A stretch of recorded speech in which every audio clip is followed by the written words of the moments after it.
And we're live. Hey guys, welcome to Whiskey, Wine, and Writing. I'm your host, Natasha. And I'm Nikki, and tonight we have the wonderful Brooks Benjamin today. Woohoo! Brooks, tell us a little bit about yourself to start us off. Well, I'm from Tennessee. It's where I live. I currently teach, and I am a collector of the weirdest hats imaginable. I'm a middle grade and currently working on a YA right now, writer, but my middle grade, my 7th grade Life in Tights is coming out next spring. Really happy about that, and really glad to be here talking to you two because y'all are both awesome. You are absolutely amazing, Brooks. We love having you. And it is actually the novel of your middle grade that inspired tonight's topic, which is title talk. So, I'm sorry, I'm having fun with these things. They're kind of distracting. So, go ahead and see that's a middle grade title that will be coming out in spring of next year, people. What is it, Brooks? My 7th grade Life in Tights. I can't get over how fantastic that is. Oh, thank you. Someone asked me today, like, right before the show, what my favorite cool title was, and I'm going to have to say, I think it's yours now. Oh, I'm honored. Thank you. It loves you too.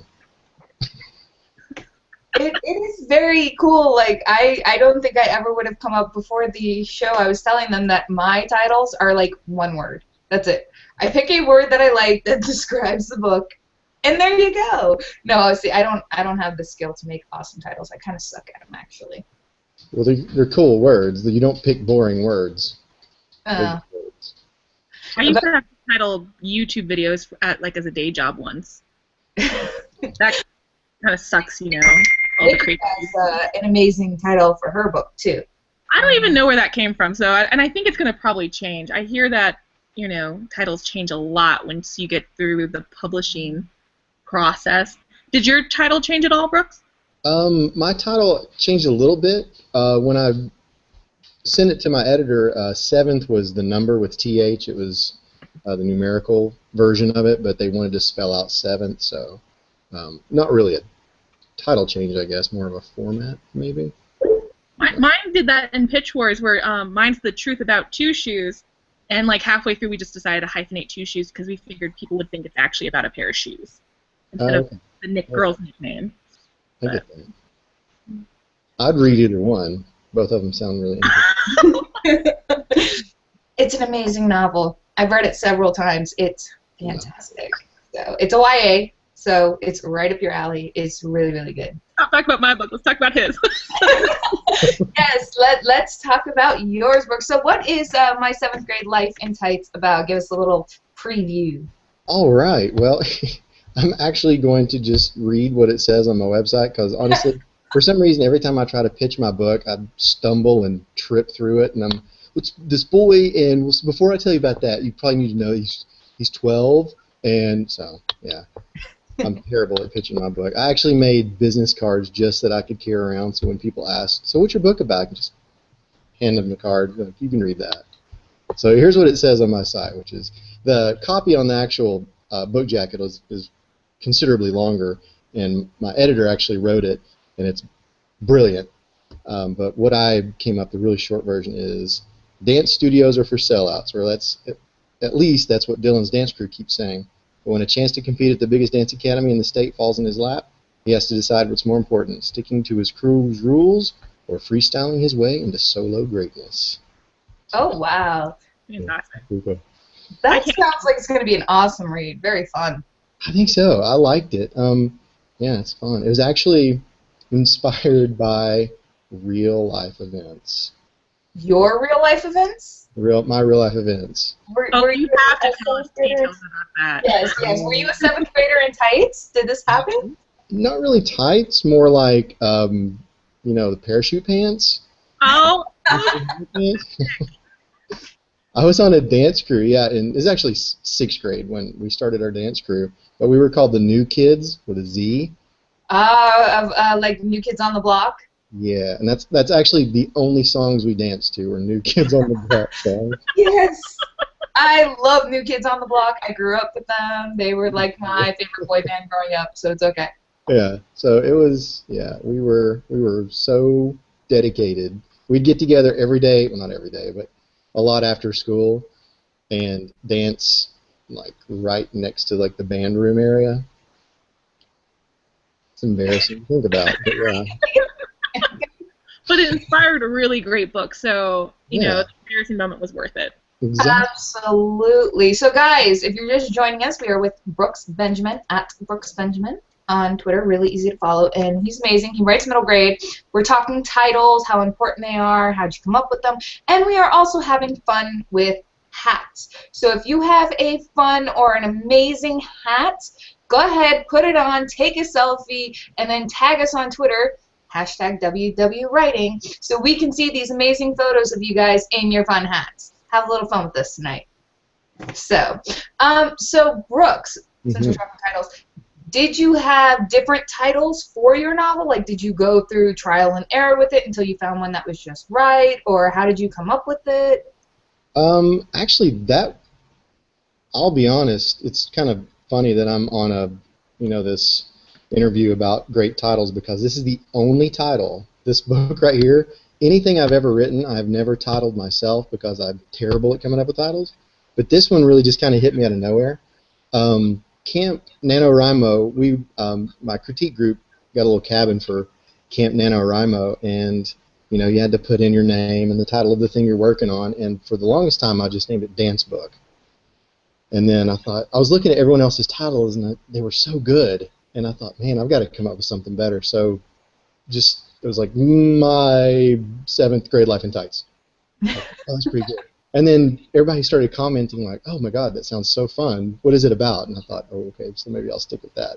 So that was a fluke. It'll never happen again. I don't know. I think, maybe it's a hot streak for you now, and your next books are just going to be amazingly titled. my next one, I didn't title. My wife titled that one. She came up with that one all by herself. That's awesome. Terrible. And so, Nikki, what about you? How did you come up with the truth about two shoes? I honestly don't remember. I think writing that book was an out-of-body experience of weird, because half of it seems like a dream as I was writing it. But I had some really bad titles before it, and then one day, I think the girl didn't even have the nickname until halfway through the book, and then the sassy friend just called her Two Shoes because she was a goody Two Shoes now that the goody was gone. And I was like, I love this so much, I must make this my title. But that was about it. It's not very poetic. I love it makes you feel any better. I have no idea where I got the title for Redemption either. I don't know really, because this is the first book I wrote in this genre, and it's the one that got me my agent, so it's really weird the way that this whole thing happened, the story itself, the title. I don't really remember where the title came from, because I'm pretty sure that I got half the book and the entire plot while laying in bed one night when I had insomnia and I couldn't sleep, and that's when it came to me. So that turned into getting up and sitting on the couch next to my bed and grabbing my laptop. So it's funny, I think my work in progresses have their titles just came to me so much easier, and I like them so much better than the ones I had for the other book. But the one work in progress, I actually stole the title from this really sassy, funny receptionist at work. I'm writing a YA called One Size Fits Y'all, and this lady, I can't remember what she was talking about, but it was about food, and she was like, I just call this One Size Fits Y'all, and I was like, so what if I wrote a book called that? And she goes, you can have it. So, nice. Yeah. So I asked permission first. That's a title.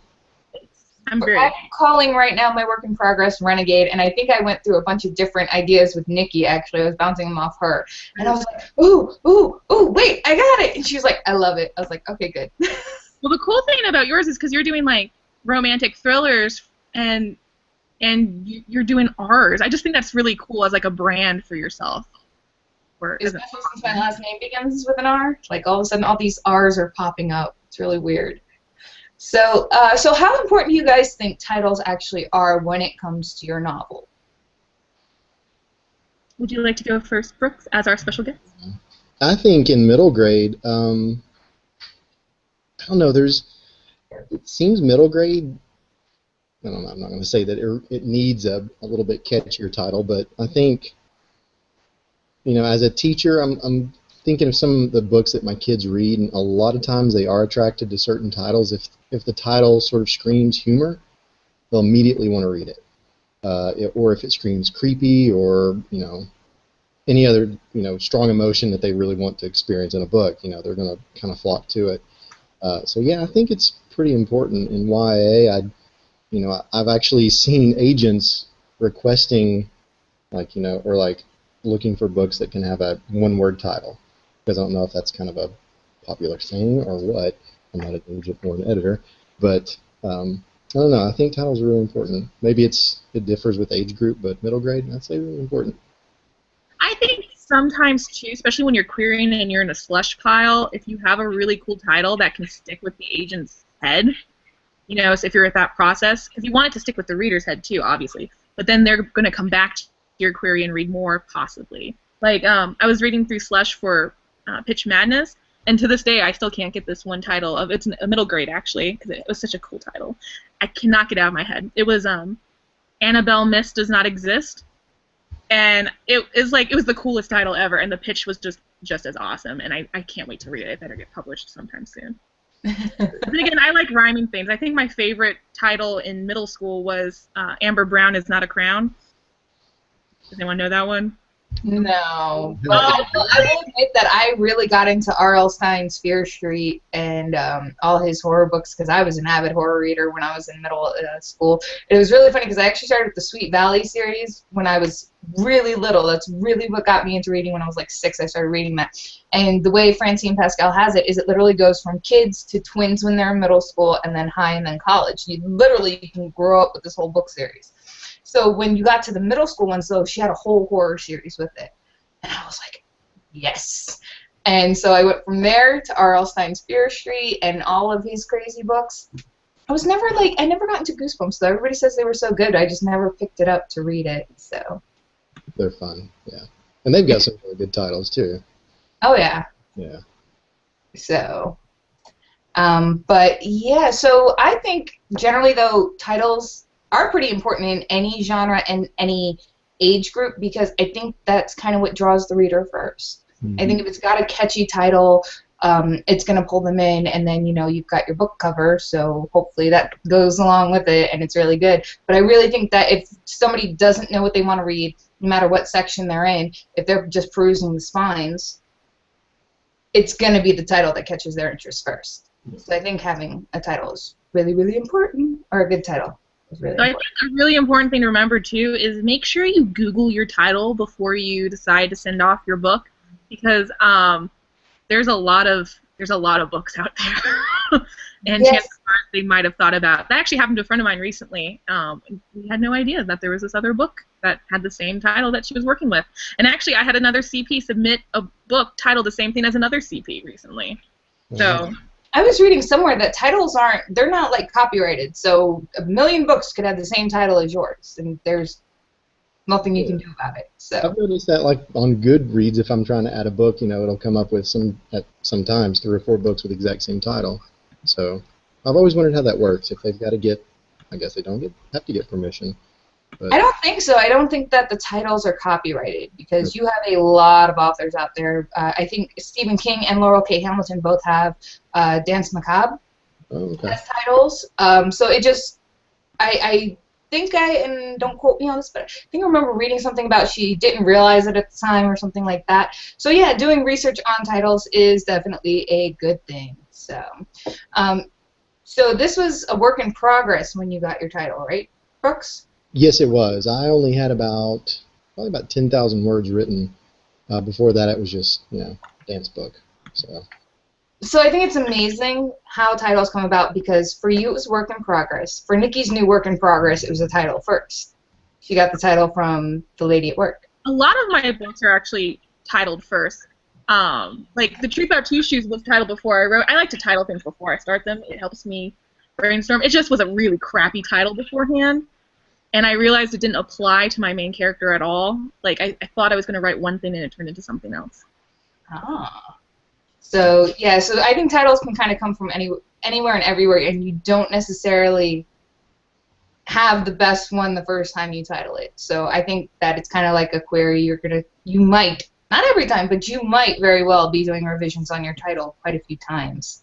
It could be. Yeah, a lot of 2000 16 debut authors have been talking about kind of their title woes, about the title that they love that the house wants to change because of one reason or another, or they're kind of iffy on a title and one gets pitched and they hate the title, or there's some wiggle room for sure with titles, and I know it can be frustrating. So Definitely. So, and this was brought up before, so I'm going to bring it up again just because Nikki did it, and I kind of want to know. So what is somebody's, let's start with Brooks. Brooks, what is one of your favorite novel titles? Just the title. Ooh. Oh my gosh. I probably should have thought, you were going to ask me this question. Oh, we like putting you on the spot. It's fun. Oh, yeah. I'm going to have to think. You're going to have to go to Nikki. All right, so Nikki, do you have one? Well, I already said Brooks. His title is fantastic. Yeah. And Amber Brown is not a crown. I always loved. But actually, now that I think about it, I don't think that was middle school. I think that was like elementary school that I really liked that one, which makes more sense considering it sounds kind of juvenile. But yeah, that's my favorite one. I don't know. I like things that rhyme. Well, going out of a middle grade here for a minute, adult title-wise, I really like Obsidian Butterfly by Laurel K. Hamilton. The name of that book it totally caught my attention, and but I'd already been reading her series, but the first one in hers is Guilty Pleasure, so it's like that obviously caught my attention too. But I really liked the Obsidian Butterfly one because I'd never seen it anywhere before, and I just thought it was a really unique title, and it's one of my favorites by her. It just happened to be that way, but I really love that title. So now that you mention, I think for YA, Some Girls Are by Courtney Summers. I love that title. It's about a bunch of mean girls, and because it's kind of like it leaves off what they are, because it's like you can't even finish what they are because they're girls. Yeah. Oh, another good one is the what is it? The Divine Secrets of the Ya-Ya Sisterhood. I've not read it, but I've heard that title 1,000,001 times, and I want to read it just because of the title. I just gotta find time. It's in that ever-growing stack of to-read books that we all have.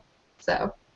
All right, I think mine for middle grade is probably going to be a tie between probably A Snicker of Magic. That is a cool title.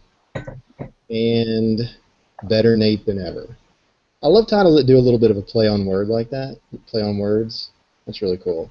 And for YA, I'd say YA is probably going to be The Vigilante Poets of Selwyn Academy. Mm-hmm. That book is, first of all, the book is amazing. But the title alone, I mean, it's just you kind of have no idea what in the world it's talking about, but obviously it has to do with, poetry and this, academy. But it's obviously from the title. But it's such a cool title. It evokes a lot of, mystery, I think, even though it's not a mystery. But, it's a great title. That is awesome. Yeah, sorry, I had to do a hat change because It's hat change time. I had to because the strings or whatever they were everywhere, and it's like I'd rather give monster hugs anyway. So there you go, have a monster hug. Moved. Sorry. What just happened? I don't know why your hat scared me, but it did. Yeah, you don't like monster hugs? Well, she did, but not anymore. My bad, sorry. I just wasn't expecting it. So how is like close up of my hat, by the way? It's cats in galaxies. This is just too cool. It's fantastic. It's amazing. Yeah, I think Crazy Hat Day is the best. Remember, everyone, if you're having a crazy hat, tweet us at WWWriting, the hashtag, or you can symbol us. That's fine too. And we will talk about your hat and maybe retweet it.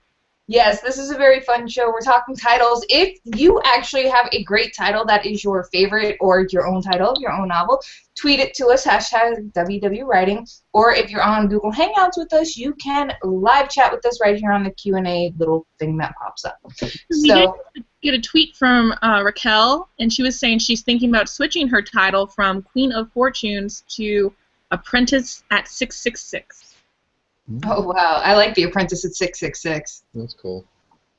Very cool. Yeah. kind of Um, like the Sorcerer's Apprentice, but a much darker version of it. Yeah, slightly darker.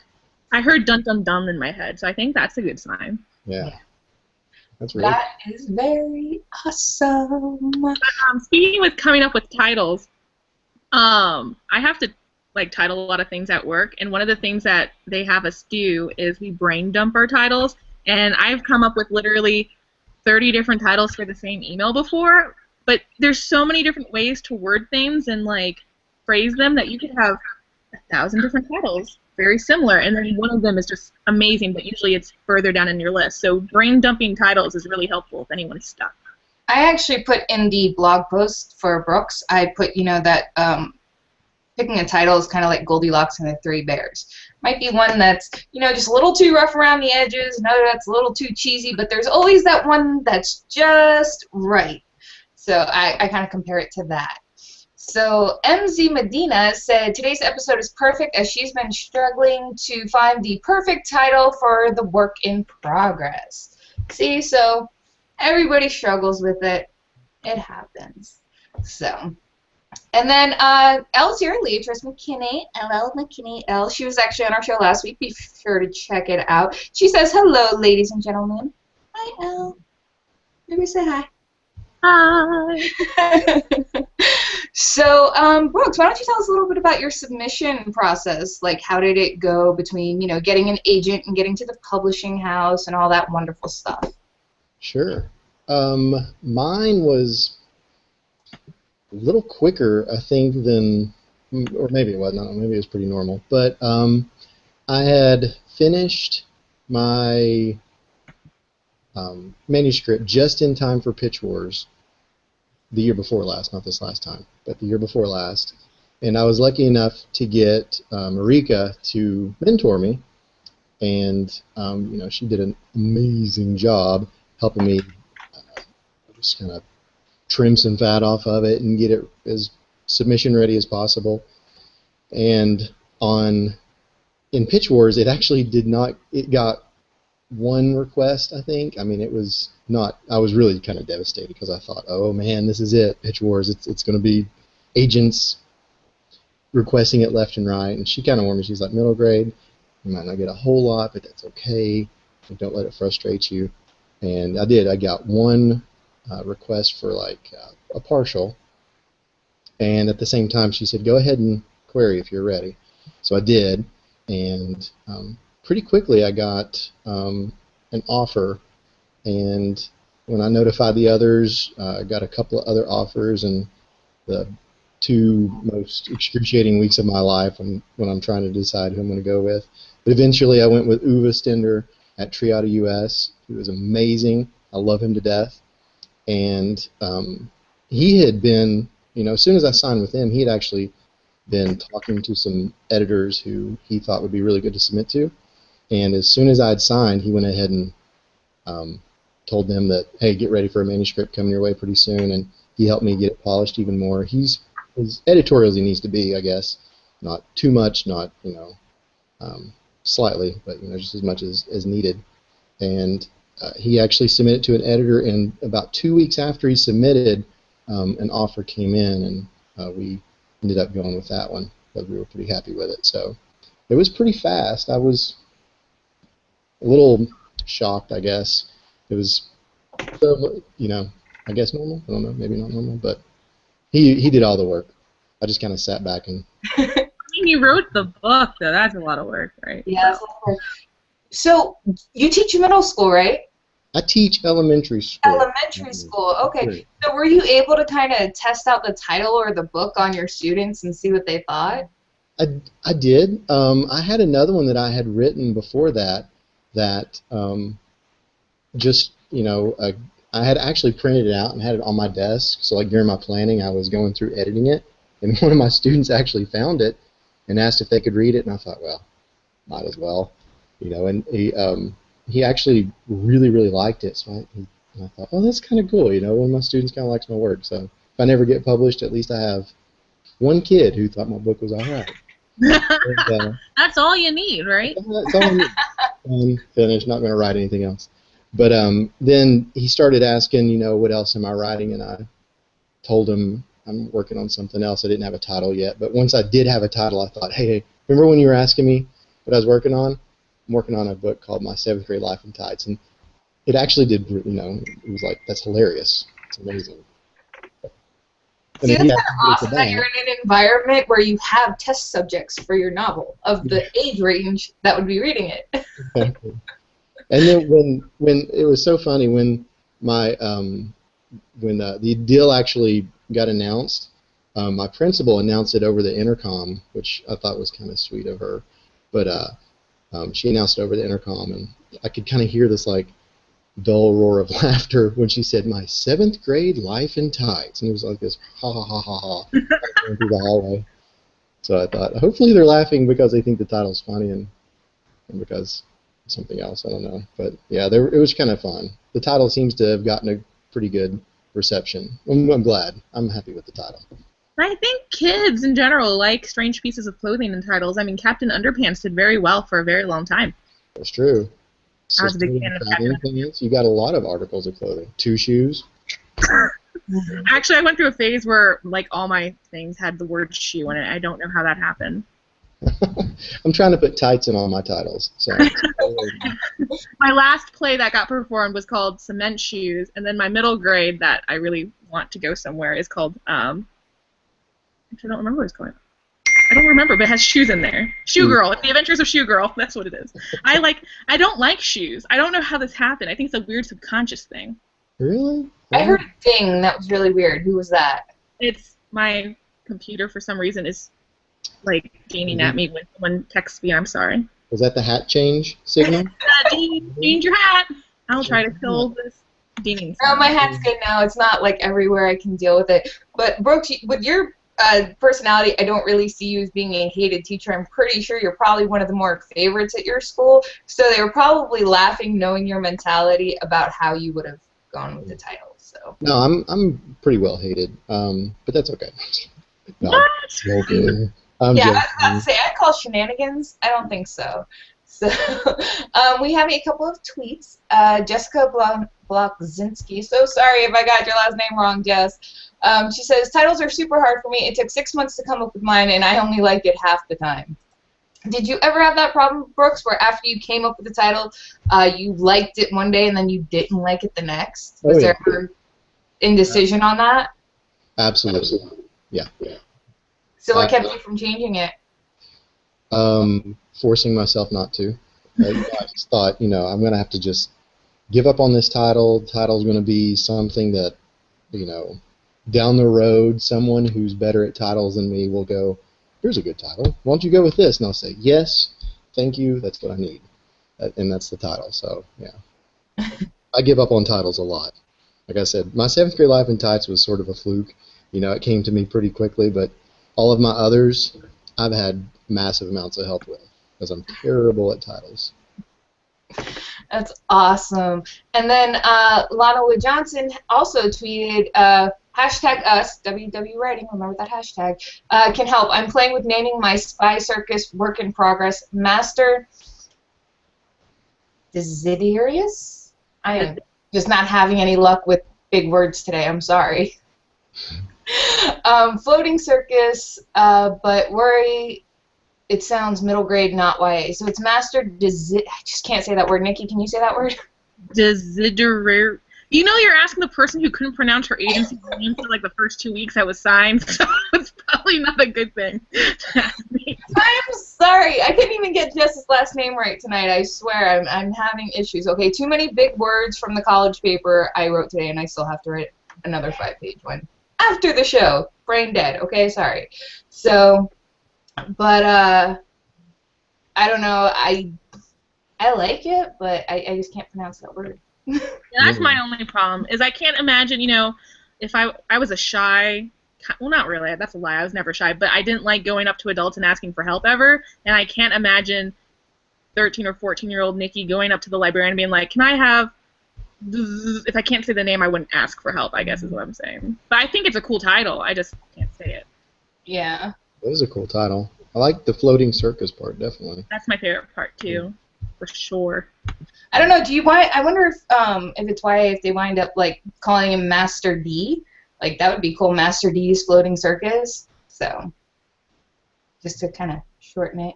Yeah. And then, oh, wait, she spelled it out for us. Desiderius. Desiderius. Did I say it right, Mana? Desiderius? So, and then we have Kayla, who, this one's for you, Brooks. She says, my students are beta readers too. At first I felt guilty using them as guinea pigs, but they love it, I think. Absolutely. Hey, you know, as a teacher, if a kid wants to read something, let them read it. If it's your work, you know, I don't think there's anything wrong with that. I mean, if there's some ethic line that you're crossing, I mean, if a kid's reading it just to read it, that's cool. They're reading something that they haven't read before. I think it's really important that they get to do something like that. Plus, you know, they get the bragging rights of telling their friends when it does come out. So, like, yeah, I read that before it was even a book, and they're all smug about it. So, I yeah. had a 10-year-old last year read my middle grade, and she's been doing that like for the past year and a half. But the book that got me my agent's YA, and she's not old enough to read it, but she writes this blog and she goes, well, my author friend Nikki, who I read her book before it was published, blah blah blah. I was like, but she's adorable. I love kids. I think they're great. We got another cool tweet from Brian Wirt, and he said he wanted to tweet us about his we asked, you know, hey, where'd you get your title from? And he said that his main character's name is Phoenix, and he wanted something that played with the Phoenix mythology, so he called it Into the Ashes. Oh, I like that. That's cool. I thought that was cool too. So, and Lane's here. Hi, Lane, our regular, one of them. And she says she missed the first half due to computer problems. Well, you're here now, and that's all that matters. So, welcome, Lane. So, and then Lana said, your rationale for not being able to pronounce it is exactly what I needed. I'll keep thinking. So keep Floating Circus if you can, because I think that sounds... Yeah. I really like the Floating Circus part, too. I think we're all, like, unanimous on that one. We like I want to go see a Floating Circus right now because of your title. Even if it was just shortened to The Floating Circus, I mean, that's, you know. So, I mean, The Night Circus by Aaron Morgenstern did really, really well, and it was just Night Circus, and it's just... I haven't read that, by the way. Fantastic book. Go read it. So, yeah, so glad we could help on that one, Lana. So, all right, so it's about 8:30. Let's get to our What's Up With You segment. So our What's Up With You segment is basically where we talk about good stuff, bad stuff that's not necessarily writing related. It can be writing related, but it doesn't have to be. So, Brooks, besides what we've already talked about, what's up with you? What's up with me? Not writing related? I forgot. What'd you say? Could it be writing? It can be. It doesn't have to be. It's up to you. Well, we've been mulching our garden. That's not a euphemism. That's like literally mulching the garden outside. Would that be a euphemism for? The fact that you had to say that's not a euphemism worries me just a little bit. That could be. It's just mulching the garden. Tweet us what you think mulching your garden is. Just kidding. Twitter, tweet us. What do you think I meant? And this is why I love having Brooks on the show. See, he's amazing. But mulching your You're in garden. middle grade, and you're going to be entering Pitch Wars this year. I just urge you to submit to Brooks because he's going to be the best mentor, the best MG mentor you've ever had. I can guarantee it. Oh, thank you. Well, it was fun. I had such a good time last year. That was so neat. I got to read some amazing entries, and that was so hard to pick one. That was the worst part about being a mentor, is actually picking one story. Yeah. Torture. So, Nikki, your turn. What's up with you?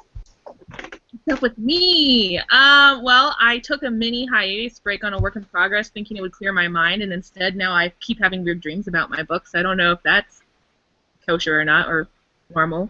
And then I decided to go vegan for a week, and it's been fun. That's about it. She's like, I just decided to go vegan for a week. That's about it. But no, he was on a trip, and he's the carnivore in our, in our family. So he was gone. So I was like, let me see how long I can go without meat.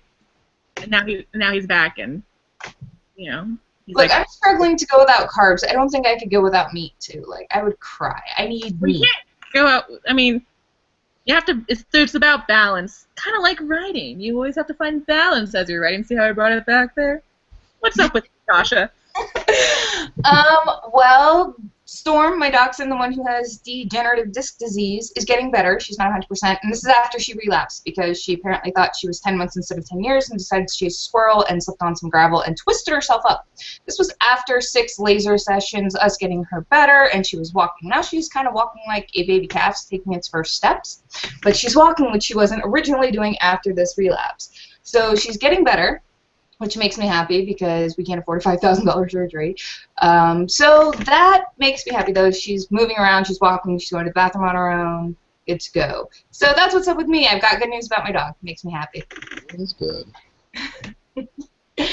So, all right, so back into it. So you are going with Delacorte Random House, you said, is who is publishing your novel, right? Yes, that is correct. And that is spring of 2016. Yes. Why? It's like a tease because it's just now spring going into summer, so we have to wait a full year before we can actually read this. This is like torture. It is. It really, really is. And but I can only imagine how it is because, I mean, now that you've got your, you know when it's coming out, what is the next step from there? Because I don't think we've really gotten to that point where we've talked about after the publishing house picks up your novel and you've kind of got a tentative release date, what happens in the in-between? A lot of revisions. There's quite a bit of that. My editor, Wendy, is brilliant, and brilliant's a great word to describe her. She, when we submitted Tice to her, I thought, man, this is so ready to hit the shelves. I was feeling so good about it. And then she pitched these ideas to me. Well, when I got my edit letter, it was like, this 3-page long edit letter, and I remember getting the email, and it was so positive at the beginning, and she did such a good job, setting me up for like this. Okay, look, I love the book, but I think it could be better. And then all of these ideas that she had, and I won't lie, I mean, I thought I was going to cry. I was like, oh my gosh, she hates my book, because she wants me to change all of it. But then she ended it. She was like, this is your book. I just want to make it as good as it can be. So she's an amazing editor. I mean, just unparalleled. But yeah, a lot of rewrites, and a lot of the rewrites I actually ended up pitching to her, and the biggest rewrite actually came from an idea I had based on an idea she had, and she said she loved the idea, so I ended up kind of taking the book in a little bit different direction than it originally was. And then, there's the cover art, which is always fun. You get to see that. You get to set. Do you get a say in it, in the cover art? Am I going to what? Or do you get a say in the cover art? Yeah, she had emailed me, ideas that I had, things that I would like, things that I didn't like. If I had any covers that I thought were really, really, I could see, my 7th grade life and tights having. They were really open. The whole art department there was fantastic, and when they sent the temporary cover art, I immediately loved it. It was so good, and yeah, so that's going to be fun. I can't wait to show it off. It's so fun. That's awesome. I'm so excited for you. Yeah. In other news, we got a funny tweet directed at you, Brooks, about mulching the garden from Newfangled Housewife, and it says, mulching your garden can be a euphemism for prepping to have a baby. Yes, maybe. That's new life is springing from the garden. I could think of some other things it might mean, but I'm not going to announce them live on the show. So, we're terrible tonight, guys. So my twice baked potato actually tweeted to me. She's like, "Have you considered swim therapy for Storm? Heard it's helpful." I actually have been thinking about that because another thing we've been looking into is the doggy wheelchair, because we don't know if she's going to come back 100% from this, and it would help just to keep the pressure off her spine. So we're collaborating with the vet to see what's going to be helpful with her. She's got laser therapy going on right now, so one step at a time. So. We also got a question tweet about titles from my twice baked potato, and it's having an impossible time with titles for 2 MSs. How do you start the process? Obscure detail or obvious? I think sometimes it just hits you. It doesn't have to be either. I mean, either of those options are good. with I always talk about my one CP because that's the most recent manuscript I worked on, but we were going through trying to find like a phrase or a detail that could stand out for her book, and then we ended up doing something more obscure instead, and it just came to us randomly, but we had to like get out the brain dump. I'm a real fan of the brain dump. I think once you dump your brain out, you'll sift through the ashes and find gold, but that's just my opinion. What about you guys? Yeah, I think brain dump or mulching the garden is a great way to come up with. Mulching the garden is never going to go away now. Actually, I love it. Mulching the garden is now the brain dump. You're cultivating your creativity. It can mean anything. It really can. Including mulching the garden. It can actually mean mulching the garden. Oh, God. Yeah, I think they're both right that, between the brain dumps and, bouncing it back and forth with maybe one of your CP partners with a few ideas. Another thing I like is Scapple because it's through the same people who make Scrivener. It's a mind mapping program, so you can put your little bubble in there and be like possible titles, and just start your little lines and then, take it from there. And I get so many different spider webs for ideas, it's insane. I love mind mapping software, so it's a lot of fun, and that's my way of kind of info dumping or cultivating the garden, as we're calling it. So always run it by people, like Tasha was saying, because those are the people who are going to eventually read your book. For example, I wrote a book a long time ago called The Cured, and to this day my husband says it reminds him of ham. It's a sci-fi, for the record. It has nothing to do with ham, but The Cured reminds him of ham. So obviously, it's got a D in it, as opposed to The Cure, the movie about the two boys. So. Well, originally it was called The Cure, and then I googled it, and there's tons of books called The Cure, so I added the D, thinking that would make a difference. You should make the main character his name Smithfield. I love it. I think I should revisit this manuscript and make those changes. Thank you. That's hilarious. Kathy Palm says, I'm waiting for revision notes and scared to death. It'll be 10 pages, so high five to Brooks Benjamin. So she is with Roots Publishing, and she's going to have her first book published, and so she's waiting on her edit. She's one of my CP partners, so I'm like all excited for her because she's absolutely an amazing horror writer. Like awesome. I love horror. Brad grosses you. It's great. If it does end up being 10 pages, allow yourself to cry a little bit. That's fine. I think that's normal. But look at it as 10 pages worth of material to make your manuscript better. Once I realized that, it wasn't a laundry list from Wendy that she was saying, these are the things I hate about your book. It was, these are things I like about your book, but we could make them better. After I realized that she was just wanting to make it better, as good as it could be, it was so much easier to digest. So, yeah, 10 pages, that's a lot of potential awesomeness right there. Oh, good. We have Mulch the Garden as a hashtag now. Mulch the Garden. Sorry, that popped up on my Twitter feed, and that kind of jumped out of my mouth. Raquel put, Mulching the Garden will soon be trending. Hashtag Mulch the Garden or Mulch it. I like it. So when you get your 10-page edit letter, mulch it. That's our new catchphrase on Whiskey, Wine, and Writing. Mulch it. No, I totally agree. I think you no matter what, when you get that revision notice, I mean, revisions are always difficult because you have to re-envision your book, which you already spent so much time, blood, sweat, and tears pouring out your soul. A lot of it's layering it through the manuscript, so it's not like you can just change a paragraph and that's it. You have to go back and layer it so it works through the whole thing. I think sometimes, too, like just taking a step back, like sometimes you can feel like, oh no, I have a deadline, or I need to get this done right away, but really taking a couple days just to let it like stew in your head really, really helps. That does help. Yeah, and you will go through multiple edits, guys. You got to realize that, from your agent to your editor to publishing, like, you're going to go through multiple stages of edits. So just remember to breathe. And, if you don't agree with something, it's okay to talk about it, but don't just, you can't just shut down everything that's suggested to you. You have to be willing to, work with it to make your manuscript better, no matter what stage of the editing process you're in. True. That's why it's called constructive criticism, because it's under construction and building it up better. Mulched. Mulch it. Yeah, when I got my edit page from Laura, I was like, oh, okay, and I like had no idea where to start. So I just started kind of sectioning one suggestion, and I would go through the whole manuscript and kind of layer that through. Then the next one, then the next one, because I realized if I tried to do it all at once, it was never, ever gonna work. And I wound up putting in like this whole new direction of it, and I was like, oh crap, where did this come from? So I was like, is this gonna work? So I actually emailed Laura because I was scared, because I was like, this was not a suggestion. I don't know where this came from, but I like it. And she liked it, so it all worked out. But still, you never really know what's going to happen once you have the suggestions for the edits, or what new direction it might take to make an even better story. So.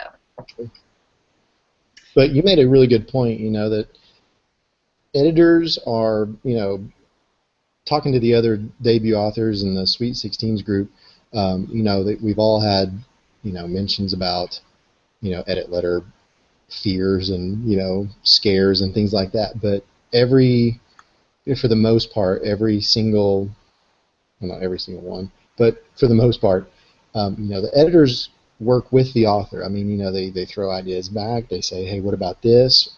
And they're always receptive to the authors because they know that's the author's story.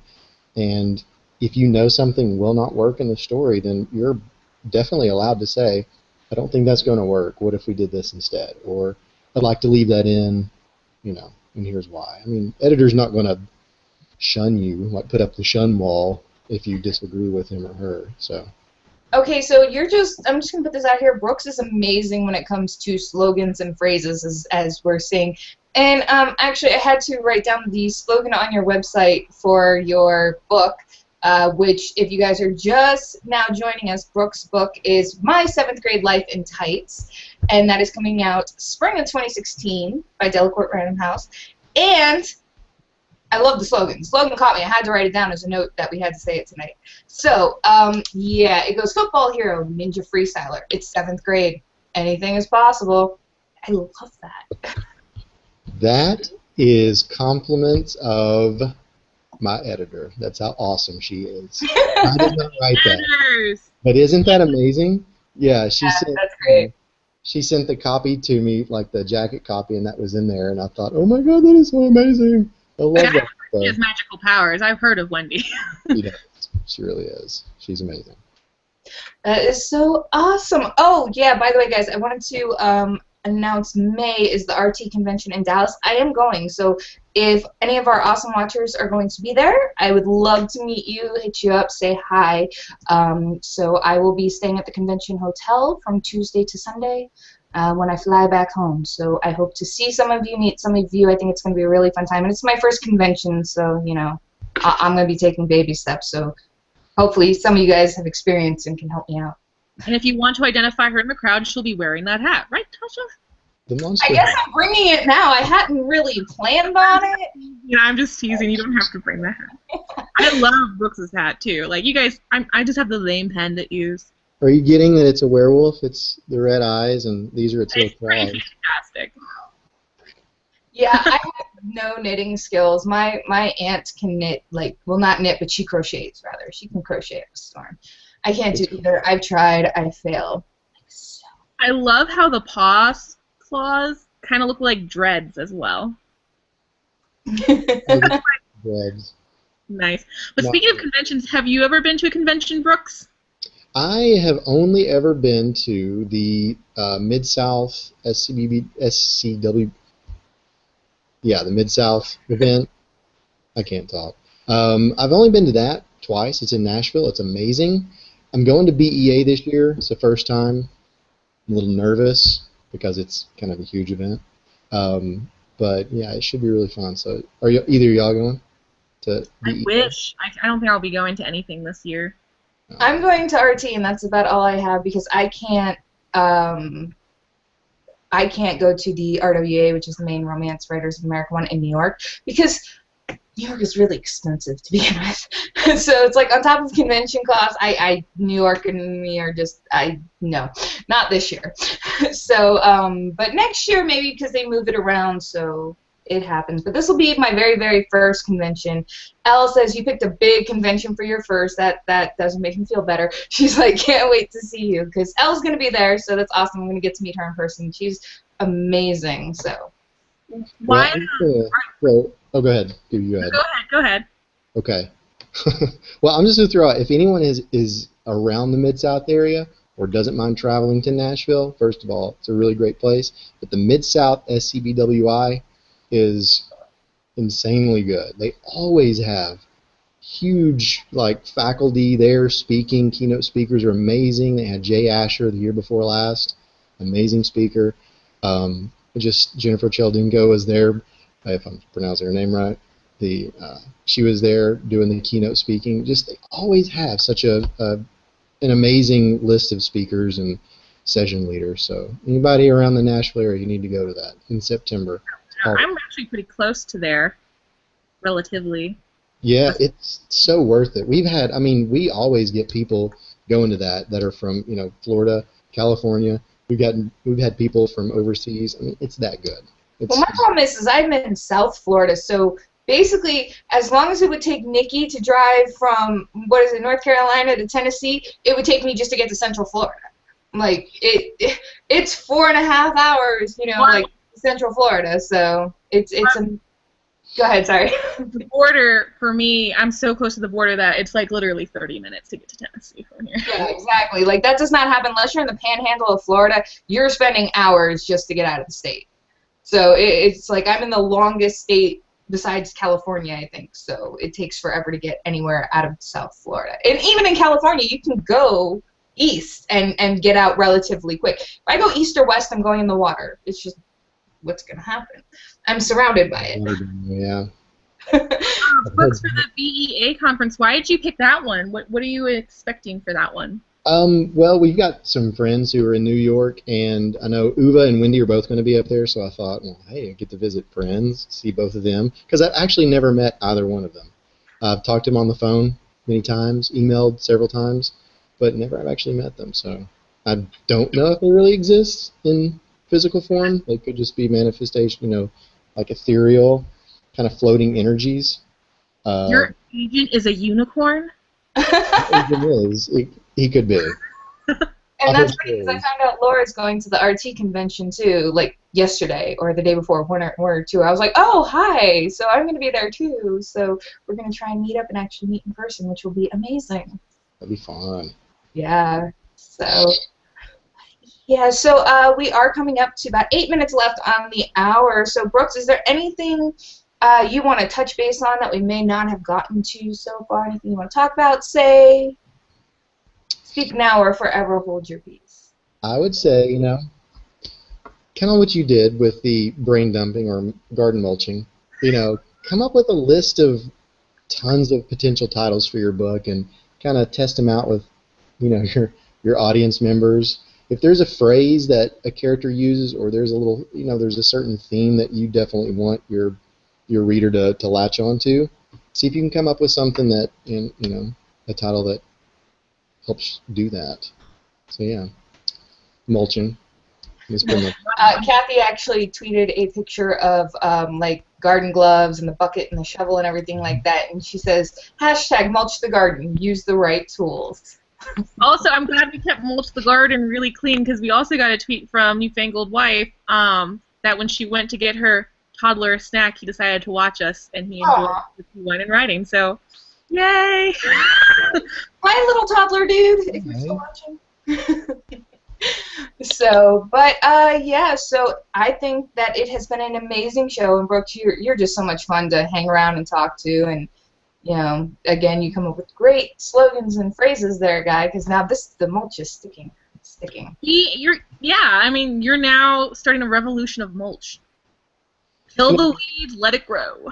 I'm a lobbyist for the big mulch. So you'll find in anything that I write, there's a heavy garden bent to it. There's a lot of gardening involved in my books. This episode of Wine and Writing has been sponsored by Mulch. I don't know if there is a big mulch. There probably is. There's one different types of mulches, like red mulch, brown mulch, all different kinds, I'm pretty sure. So. It's probably engineered by Monsanto. They always seem to, get everything natural and put their greedy hands on it. So this has been Brooks Benjamin, middle grade author, talking titles with us. His book, My 7th Grade Life in Types, will be out next spring, 2016, Delacorte Random House. So be on the lookout for that. He's also going to have a cover reveal in the next few months, yeah? Yes, I am revealing the cover on May 4th. So May the Fourth be with you. Follow Brooks. If you haven't, you can see it here. I'll make him big. You can see it right there at Brooks Benjamin on his picture. And you can also go to his website, brooksbenjamin.com, for more information. It's a really fun website, too. So go there. Oh, by the way, I did want to mention your facts. Every one of his facts says, and this is weird because, like, I had a pet tarantula. I remember this one. I had a pet tarantula, and this is weird because spiders scare the hell out of me. They're bad. Spiders are evil. I actually won't step on a spider because, and this is honestly true, I will not step on a spider because I am scared to death that it will chew through my shoe. Like this is. You had a pet tarantula. Like yeah, well, my friend at the time, his mom was a teacher, and the tarantula was her class pet. And it was summertime, so she was like, why don't you take it? Because I don't really want the tarantula. And I thought, no. And then Clay, my friend, he was like, dude, you should try it. I think it would help you. And I'm like, it didn't help. It didn't help at all. In fact, I think it made it worse. I'm like that with palmetto bugs and roaches, if it makes you feel any better. I will run screaming like a 2-year-old. I woke my mom up one time at 4 o'clock in the morning because I was laying in my bed and something scurried from the window, and I was like, what the hell was that? And at first I wasn't afraid because I'm not afraid of any other bug. And then all of a sudden I saw the giant palmetto bug, and I was like, oh no. I got up, I ran out my room, banged on my mom's door. She was like, what? I'm like, kill it now. What kind of bug is it? It's a palmetto bug. They're like giant roaches that fly. That's terrible. They're like this big, and they go like that. And they fly. That's the scary. They fly. Okay, no, not cool. Okay, we're off topic talking about bugs now. Before you go, though, Brooks. Yes. Put the Viking beard on one last time. Because I love that Viking beard. And let me make him big again. Because I wasn't on the show when you wore this, but I totally watched, and I thought it was super cool. Everybody, and that's what inspired the crazy hats. Was if you had seen Brooks with us on Pitch Wars, yeah, he wore that, and people remembered, so they were like, make it a crazy hat thing. So it's so hard to talk in because it pinches my lips.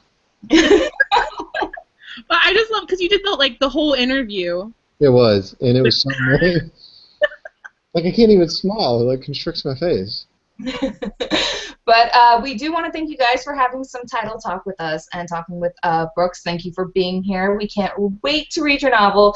And like I said, make sure you follow him on Twitter and go to his website, brooksbenjamin.com, so you can find out when the cover reveal is going to be, find out a little bit more about him. He's obviously, you've been watching, you know he's a great guy. So, Brooks, thank you so much for being here. Nikki, any closing thoughts?